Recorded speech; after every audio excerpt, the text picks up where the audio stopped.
नमस्कार welcome to my YouTube channel जन्म पृष्ठार गपटे आज गप चंद्रहार। कमला पिलादिनरू मातृहीना पितांकर विशेष रोजगार नथिले मध्य अति आदर रे झियो कमला को उभय पितामाता स्नेह दे लालन पालन करिथांती। भगवान धन संपत्ति न देथिले मध्य कमला को अशेष सौंदर्य धन रे धनी करिथांती। समस्ते कमलार सुंदर रूपर भूरी भूरी प्रशंसा करते। कमला धीरे धीरे जानिपारे से प्रकृत में अपूर्व सुंदरी। तेणु मन तांकर स्वप्न लोकरे विचरण करिबारे लागिला। केउ एक जमीदार बा धनिक व्यक्ति तांकर एई सुंदर रूप पाई तांको विवाह करिवे और से खूब संभ्रांत महिला भावे सुखी जीवन बिताइबे एही कल्पना रे दिन कटुथाए। कमलांक विवाह पाई अनेक प्रस्ताव आसिला, किंतु सब प्रस्ताव मध्यवित्त परिवार आसुथाए। ताहा पुणी यौतुक दाबी कारणरू भांगी जाउथाए। पितांकर यौतुक देवार असमर्थता हेतु कौनसी प्रस्ताव स्थिर होई पारु नथाए। एपरि परिस्थिति रे सहर रे चाकरी करुथिबा किशोर कमलांकु देखि खूब पसंद कले। तांकर मध्ये पिलादिनरू पितामातांकर देहांत घटिथिला। बिना यौतुक से कमला को विवाह करने को राजी थे। संपर्कीय माने कमला भाग्यर प्रशंसा कले, किंतु कमला निराश हेले, कारण तांकर उच्चाभिलाष और ए विवाह मध्य आकाश पाताल प्रभेद थिला। सहर रे किशोरंकर निज घर थाए। विवाह पर दुहे सेठारे रहिबा पई आसिले। किशोर पत्नी को खूब भल पाई थांती। खाइबा पीवा केउथिरे अभाव करंती नाही, किंतु कमलांकर मन सबुबले उदास थाए। रेशमी शाढ़ी विभिन्न दामी गहनार स्वप्न ताकू घारुथाए। थरे किशोरंकर जड़े संपर्कीय एक विभागर निमंत्रण देवा पई आसिले। एही व्यक्ति अभाव समय किशोर को बहुत साहाय्य करथिले। तेणु किशोर तांको निमंत्रण स्वीकार करी कमला को कहिले, आमे एई उत्सव रे जोग देवा पई निश्चय तांको ग्राम को जिबा। कमला किंतु एथिरे विशेष उत्साह देखाइले नाही। कहले, केउ मुहरे मते तांको घर को जीवा पई कहउछ? मो गलारे सुना हारटीए नाही, पिंधिबा पई भल साड़ी खंडे नाही। समस्ते मते देखि उपहास करिवे। समस्तଙ୍କ आगरे मोर मुह तळକୁ हेब। तुमर इच्छा थिले जाओ, मोर जीवारे नाम धर नाही। किशोर किछि न कहि चुप रहिले। मालिकଙ୍କ पाखରୁ କିଛି ଟଙ୍କା କରଜ ଆଣି ଖଣ୍ଡେ ଭଲ ଶାଢ଼ୀ କିଣିଲେ। नीला रंगर से चमत्कार शाढ़ी सहित मल्ली फूलर मालटीए किणी घर को फेरिले। से सब पत्नी को हाथ में दे स्नेह कहले, कमला, कौन सी आभूषण तुमर सौंदर्यर सरीहेब नाही। हाँ, मु मानुछि कौन सी शुभ काम बिना आभूषण रे जीवा मध्य ठीक नुहे।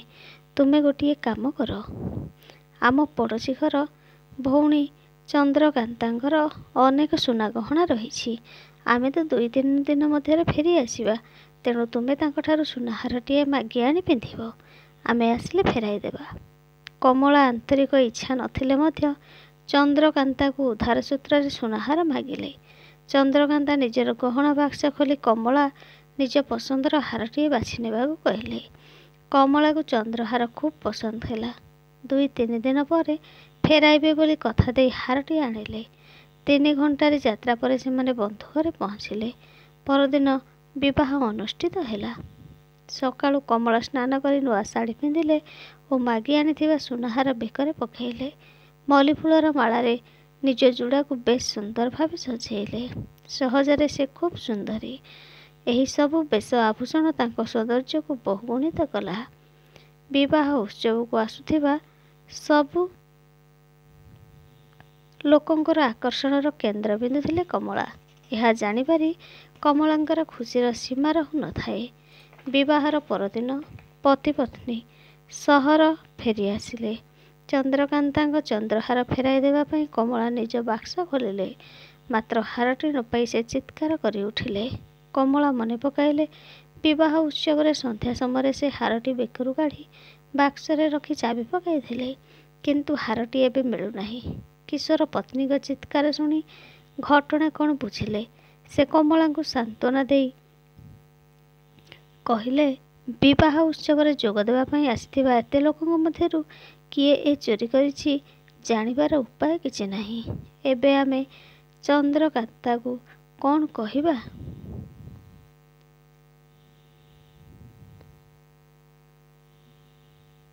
ସେ କ'ଣ ବିଶ୍ୱାସ କରିବେ ଯେ ହାରଟି ପ୍ରକୃତରେ ଚୋରି ହୋଇଯାଇଛି? ସେ ଆମକୁ ଠକ ଧକ୍କାବାଜ କହିବେ। ଏବେ ଆମ ଆଗରେ ଗୋଟିଏ ସମାଧାନ ଅଛି। ତାହା ହେଉଛି ଆମେ ଚୁପଚାପ ଠିକ୍ ସେହିପରି ହାରଟିଏ କିଣି ତାଙ୍କୁ ଫେରାଇ ଦେବା। କେହି ବାହାର ଲୋକ ଏକଥା ଜାଣିପାରିବେ ନାହିଁ। କିଶୋର ବାହାରକୁ ଯାଇ କିଛି ସମୟ ପରେ ଘରକୁ ଫେରି ପତ୍ନୀକୁ କହିଲେ, ମାଲିକଙ୍କଠାରୁ କିଛି କରଜ ଏବଂ ଘରଟି ବନ୍ଧା ଦେଇ କିଛି ଟଙ୍କା ଆଣିଛି। ଏହି ଟଙ୍କାରେ ଆମେ ଠିକ୍ ସେହିପରି ଚନ୍ଦ୍ରହାରଟି କିଣିଦେବା। ପତି ପତ୍ନୀ ଅନେକ ଯୋଜନା ଖୋଜିବା ପରେ ଠିକ୍ ସେହି ଗଢ଼ଣର ଚନ୍ଦ୍ରହାର ଗୋଟିଏ ଦୋକାନରେ ମିଳିଲା। ସେହିଦିନ ସନ୍ଧ୍ୟାରେ କମଳା ଚନ୍ଦ୍ରକାନ୍ତକୁ ଚନ୍ଦ୍ରହାର ଫେରାଇ ଦେଲେ। ଏହାପରେ କମଳା ନିଜ ଘରର ଚାକରାଣୀକୁ କାମରୁ ବାହାର କରି ନିଜେ ସବୁ ଘର କାମ କଲେ। ଘର ପଛରେ ଥିବା ଛୋଟ ବାଡ଼ିରେ ପନିପରିବା ଗଛ ଲଗାଇଲେ। ଝାଡ଼ୁ ତିଆରି କରି ଦୋକାନକୁ ବିକିବା ପାଇଁ ପଠାଇଲେ। ପତି ଏସବୁ କାମରେ ପତ୍ନୀକୁ ସାହାଯ୍ୟ କରନ୍ତି। ଏହିପରି କମଳା ସାଧ୍ୟ ମୁତାବକ ଅର୍ଥ ସଞ୍ଚୟରେ ଲାଗିପଡ଼ିଲେ। ଚାହୁଁ ଚାହୁଁ 5 ବର୍ଷ ବିତିଗଲା। ଅଧିକ ଶାରୀରିକ ପରିଶ୍ରମ ହେତୁ କମଳାର ଚେହେରାର କାନ୍ତି ମଳିନ ନ ପଡ଼ିଲେ ମଧ୍ୟ ତାଙ୍କ ଶରୀରର କୋମଳତା ନଷ୍ଟ ହୋଇଗଲା। ସମୟ ଥିଲା ଯେତେବେଳେ ସେ ଘଣ୍ଟା ଘଣ୍ଟା ଦର୍ପଣ ଆଗରେ ବସି ନିଜ ସୁନ୍ଦର ଚେହେରା ଦେଖୁଥିଲେ। କିନ୍ତୁ ଏବେ ସେ ବିଷୟରେ ଭାବିବା ପାଇଁ ତାଙ୍କର ସମୟ ନାହିଁ। ଜୀବନ ପ୍ରତି ମଧ୍ୟ ତାଙ୍କର କୌଣସି ଉଦାସ ବା ଅସନ୍ତୋଷ ଭାବ ଏବେ ଆଉ ନାହିଁ। ଦିନେ କମଳା ନିଜର ସଞ୍ଚିତ ଅର୍ଥକୁ ବାକ୍ସରୁ କାଢ଼ି ଦେଖିଲେ। ଖୁସିରେ ସେ ଚିତ୍କାର କରି ଉଠିଲେ। କାରଣ ଚନ୍ଦ୍ରହାର କିଣିବା ସମୟରେ ସେମାନେ କରିଥିବା କରଜ ଶୁଝିପାରିବା ପରି ଅର୍ଥ ଏବେ ତାଙ୍କ ପାଖରେ ଅଛି। ଘରକୁ ମଧ୍ୟ ବନ୍ଧକରୁ ମୁକୁଳେଇ ପାରିବେ। ଘରକୁ ଫେରି କିଶୋର ଏ ଖୁସି ଖବର ଶୁଣି ପତ୍ନୀକୁ କହିଲେ, କମଳା, ଶୁଝିବାଠାରୁ ବଳି ସୁଖ ଆଉ କିଛି ନାହିଁ। ଏହି ଖୁସିର ଅବସରରେ ମୁଁ ତୁମକୁ ଗୋଟିଏ ସତ କଥା କହୁଛି। ବିଶ୍ୱାସ କରୁଛି ତୁମେ ମୋତେ ଭୁଲ ବୁଝିବ ନାହିଁ। ସେହି ସମୟରେ ତୁମକୁ ଏହି ବାସ୍ତବତା ବୁଝାଇବା ପାଇଁ ମୁଁ ଯେତେ ଚେଷ୍ଟା କରିଥିଲେ ମଧ୍ୟ ସଫଳ ହୋଇନଥାନ୍ତି। ତେଣୁ ମୁଁ ଏହି ଉପାୟ କରିଥିଲି। ଆତୁର ହୋଇ କମଳା ଜାଣିବାକୁ ଚାହିଁଲେ ପ୍ରକୃତ ସତ୍ୟଟି କ'ଣ। ଚନ୍ଦ୍ରହାର ପ୍ରକୃତରେ କେହି ଚୋରି କରିନାହାନ୍ତି। ସନ୍ଧ୍ୟା ସମୟରେ ତୁମେ ହାରଟି ରଖି ଚାଲିଯିବା ପରେ ମୁଁ ତାହା ଲୁଚାଇ ଦେଲି। ସହରକୁ ଫେରିବା ପରେ ତାହା ନେଇ ମୋର ଜଣେ ବନ୍ଧୁଙ୍କର ଗହଣା ଦୋକାନରେ ରଖି ଆସିଲି। ତୁମ ସମ୍ମୁଖରେ ହାରଟି କିଣିବାର ଏକ ନାଟକ କରିଥିଲି। ପ୍ରକୃତରେ ଆମ ଘର ମଧ୍ୟ ବନ୍ଧକ ରହିନାହିଁ କିମ୍ବା କରଜ ଟଙ୍କା ଆଣିନାହିଁ। ତୁମକୁ ଏକ ଶିକ୍ଷା ଦେବା ପାଇଁ ମୁଁ ଏପରି କରିଥିଲି। ଏବେ ତୁମେ ଏହି ଟଙ୍କା ନେଇ ନିଜର ମନପସନ୍ଦର ଗହଣା କିଣିନିଅ। କିଶୋର ସବୁ ରହସ୍ୟ ଖୋଲିଦେଲେ। ମୁଣ୍ଡ ଉପରେ କରଜ ବୋଝ ନଥିବାର ଜାଣି କମଳା ପ୍ରଥମେ ଖୁସିରେ ବିଭୋର ହୋଇଗଲେ। ତାପରେ ପତିଙ୍କ ଦୁଇ ହାତକୁ ଧରି ପକାଇ କହିଲେ, ସେତେବେଳେ ମୁଁ ନିର୍ବୋଧ ଥିଲି।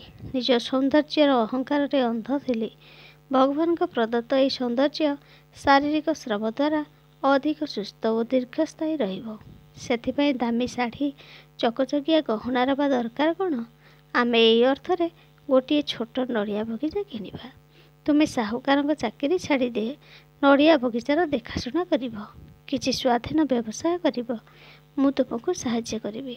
ଭବିଷ୍ୟତରେ ଆମର ପରିବାର ବଢ଼ିଲେ ଖର୍ଚ୍ଚ ମଧ୍ୟ ବଢ଼ିଯିବ। କମଳା ଏତିକି କହି ଲାଜେଇ ଗଲେ। କିଶୋର ଗହଣା ଓ ଶାଢ଼ୀ ପ୍ରତି ଲୋଭାସକ୍ତ କମଳା ଓ ଏବେର କମଳାର ତୁଳନା କରି ଆକାଶ ପାତାଳ ପ୍ରଭେଦ ଅନୁଭବ କଲେ। ମନେ କଲେ ସତେ କି କମଳାଙ୍କର ଏକ ନୂତନ ଜନ୍ମ ହୋଇଛି।